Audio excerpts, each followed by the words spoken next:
So we are done with the chapter 5, which talks about the global issues that concerns school and society. So I hope you learned today unta maminaw kay para na matun-an. And for our objectives for today, so at the end of this chapter, students should be able to first identify the top 10 global issues. Second is explain how to address the social issues. And again, good morning everyone. Here are the top 10 global issues and how they can address. First and foremost is the climate change. The climate change is, as you can see, the global temperature are rising, and it estimated from 2.6 degrees Celsius to 4.8 degrees Celsius by 2100. This would cause more crisis to us, no, not just in the Philippines, not just in our family, but also in the whole world. And unsay dapat buhaton sa mga governments, or unsay dapat nato buhaton? Syempre, as individuals, we must follow kung unsay actions nga buhaton sa government. So, lobbying governments and discussing policies would be a great way para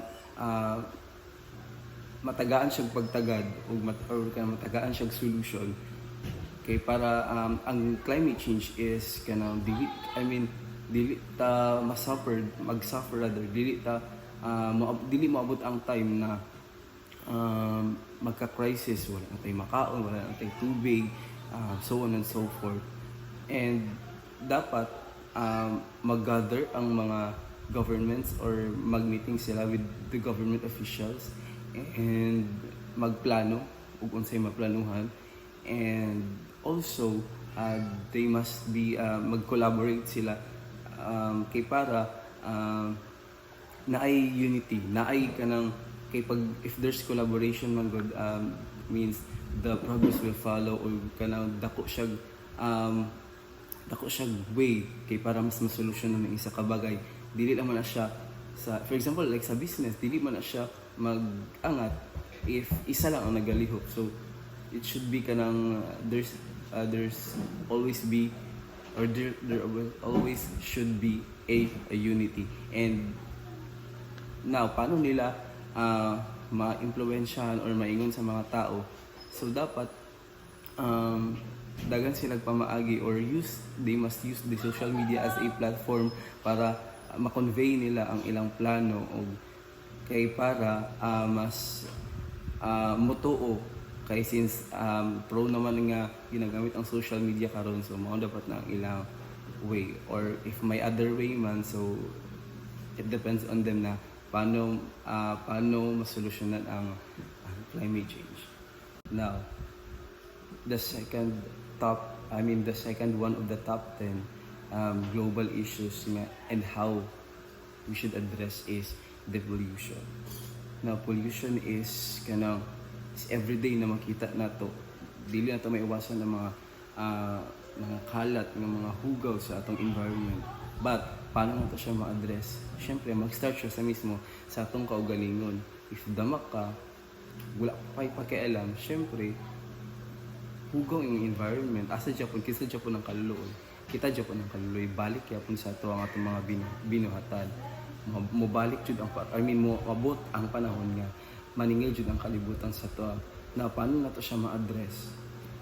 For me, as a volunteer in our barangay, is always gina-practice ang reduce, reuse, recycle, the 3 R's.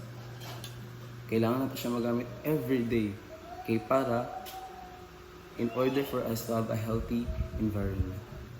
And now, top 3 or one of the top 10 global issues and how we should address is the violence. Now, when we say violence, means negative siya, di ba? Means maisip natin mga sexual harassment, mga something panghitabo nga dili makaayo sa isa ka tao. Now, we must prioritize it to address this kind of issue. And we must always practice sa pag-create og kanang culture non-violence where everyone is safe and protected. Now, paano na to siya ma-implement or paano na to siya ma-practice everyday? So, we must unite. Siyempre, kailangan siya kanang discussions sa governments. Kailangan na to also i-help tong mga victims of kanang in order for them na they would feel safe and na sila protection. So kailangan na to sila tabangan, kailangan po na to na ma-voice out nga we must or kanang we need to stop violence kay dili siya okay, dili siya maayo, dili siya good sa ato pangit kay siya. So through this, through unity, we could have an amazing world where negativity cannot grow and foster. And syempre, natay healthy environment o mag-grow ta not just sa karon nga generation but also to the next generation. So kailangan nato sa tagaag pagtagad kay para ma-stop ang violence na issue. These are the various forms of violence. So first and foremost is the physical violence. So aning physical violence is kanang example mga slapping, choking, kanang mag-use ka og kanang mga things nga kanang for example mga knife, mga guns, basta kanang ang physical violence is more on kanang makasakit sa tao or kanang basta pag makapos o kanang nani mga dugo kanang as in mga anak. Mao na siya mga example sa physical violence. Then the second one is the sexual violence. So from the word sexual violence. So related ra kanang mga sexual harassment kanang ginapugos ka nga dili ka mosugot sa ing anak nga butang kanang mga dili unwillingly ka kanang pwede nimo siya kasuhan og sexual violence. Kanang basta kanang matandog ang imong imong dignity kanang siya mahulog na siya sexual harassment. Then the third one is the emotional violence. So unsa ni siyang emotional violence? Kanang emotional violence mao na siyang kanang ma-create og something wrong kanang below the belt na kayo kanang maka-create na siyang depression sa isa ka tawo kana pwede nimo siya kasuhan og emotional violence. Then the fourth one is the psychological violence. So unsa ni siya kanang psychological violence? So related na kanang mga gaslighting, pwede na siya kung gagaslight sa imo, pwede nimo na siya kasuhan og psychological violence. Kanang maka-create pud gud siya kanang also kanang kahadlok. Kay kanang ingnon nimo ang tao ba na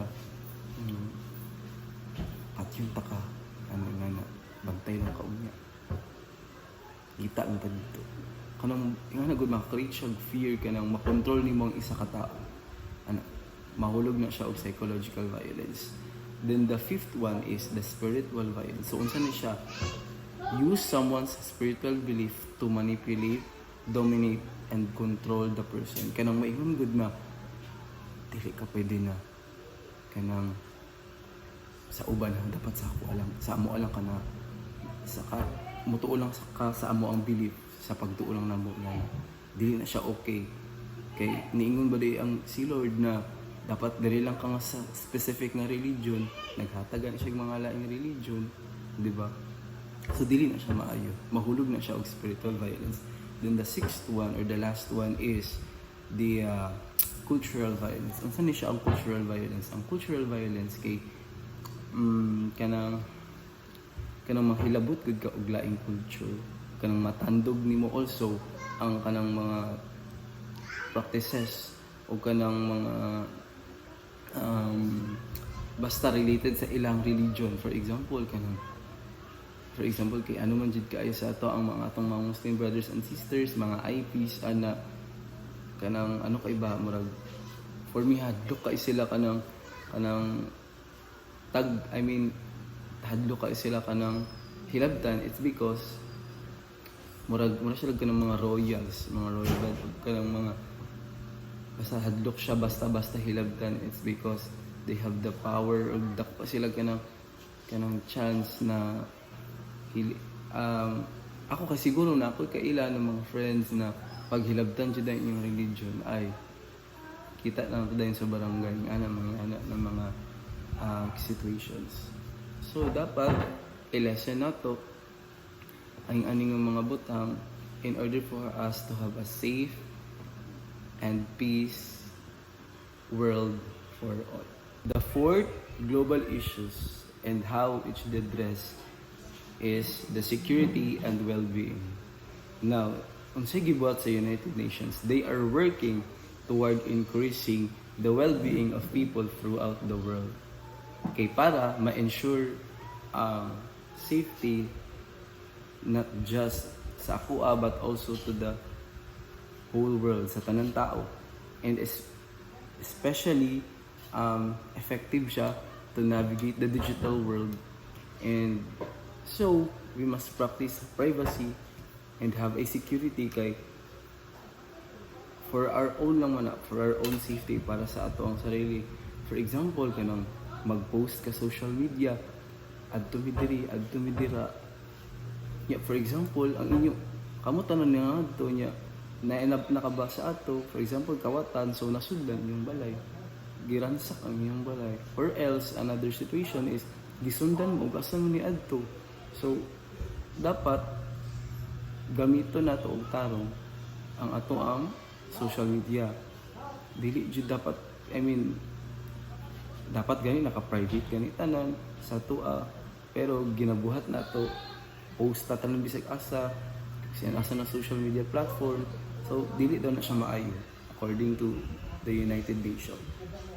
So, lang, practice privacy o dapat natay security. So that's it. Now the fifth global issues and how we should address is the lack of education. Now when we say education, so education ay sulat, mag-eskwela, change, nga na di ba itong maisip, future, success, nga na itong mga maisip.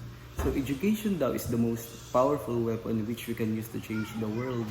So paano mo ma-change yung world kung wala education, kung dili ka mo eskwela? So according to the book is 72 million in the world in primary school nga, not enrolled in primary school. So unsay cause or unsay effect ani? Poverty. Maghulat na lang og blessings.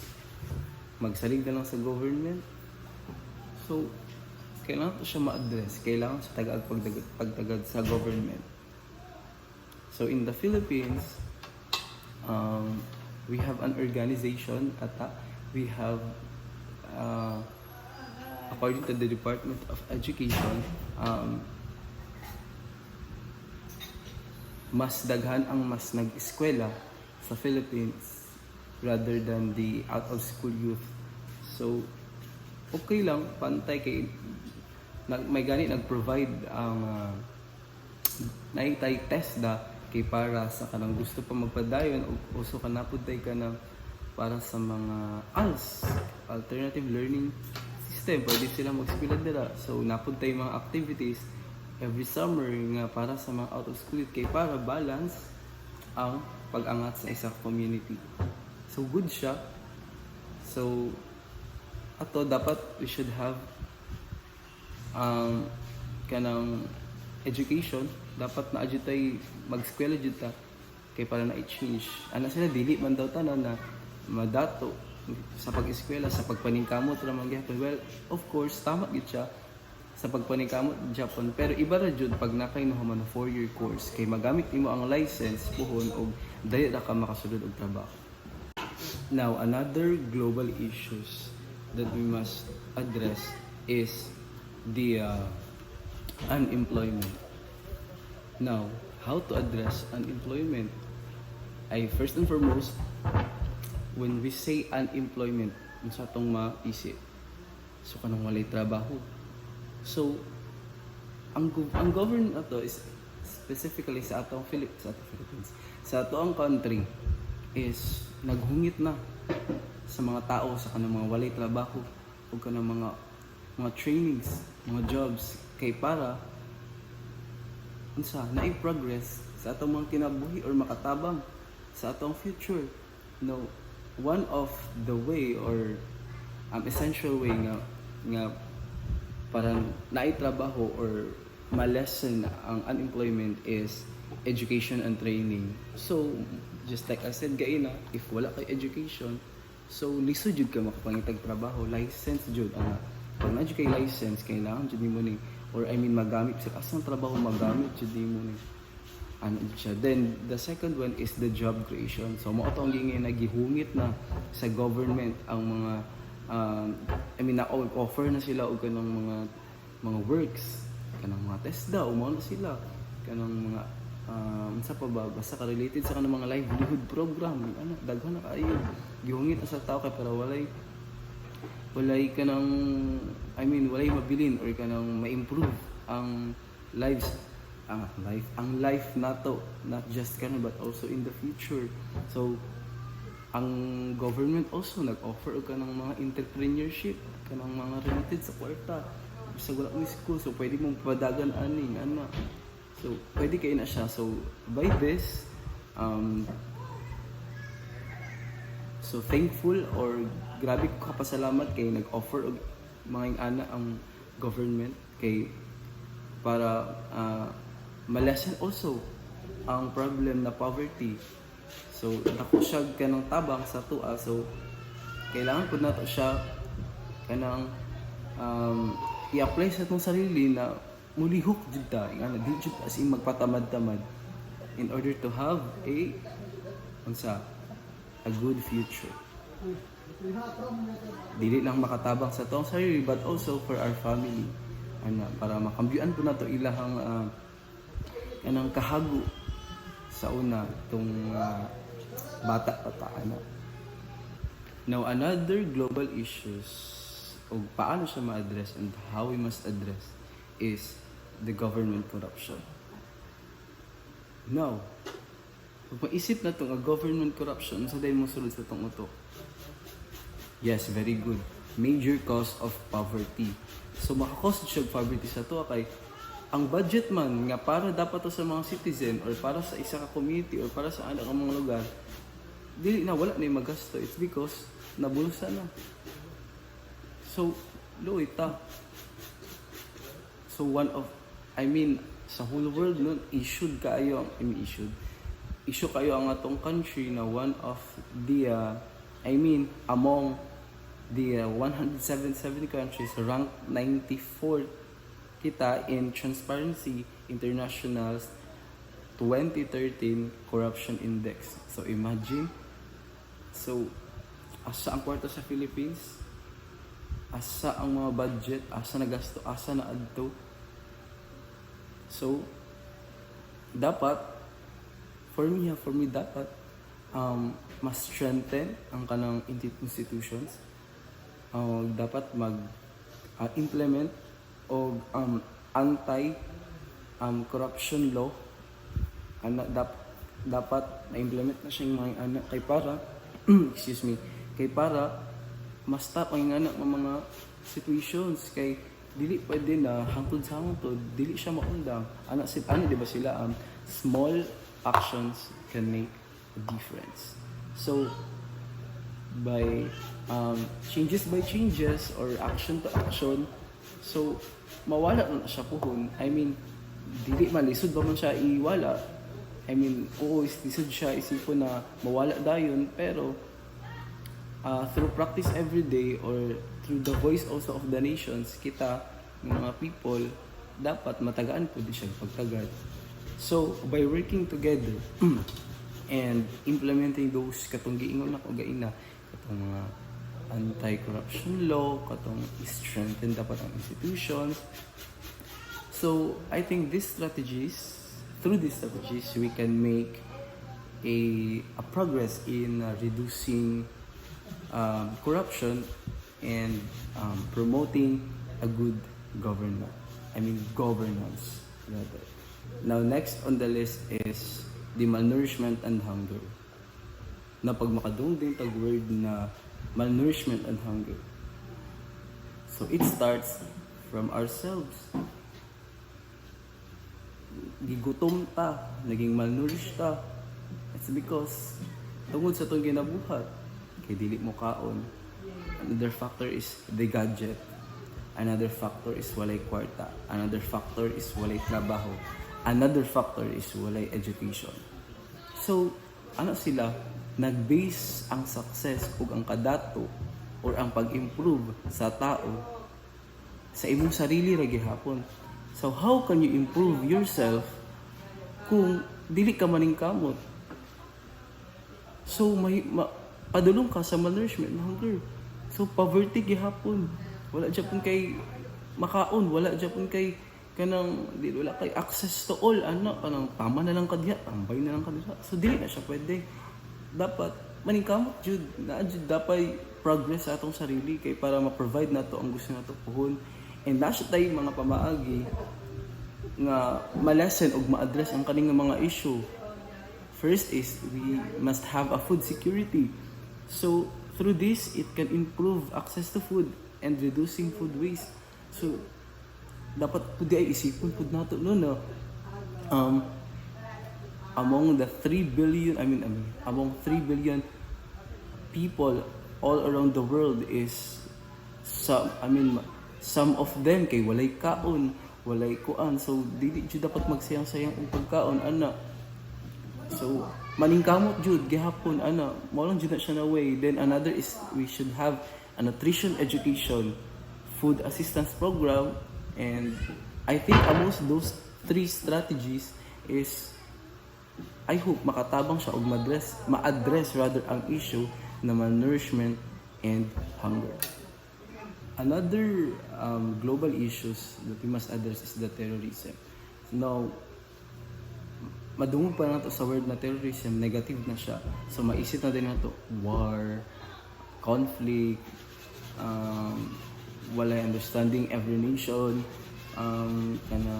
negative thought, away, patay-patay, ano na dayon ng maisip. So it affects our not just siguro in emotional intelligence but also in all dimensions of well-being. So maka-reach siya kanang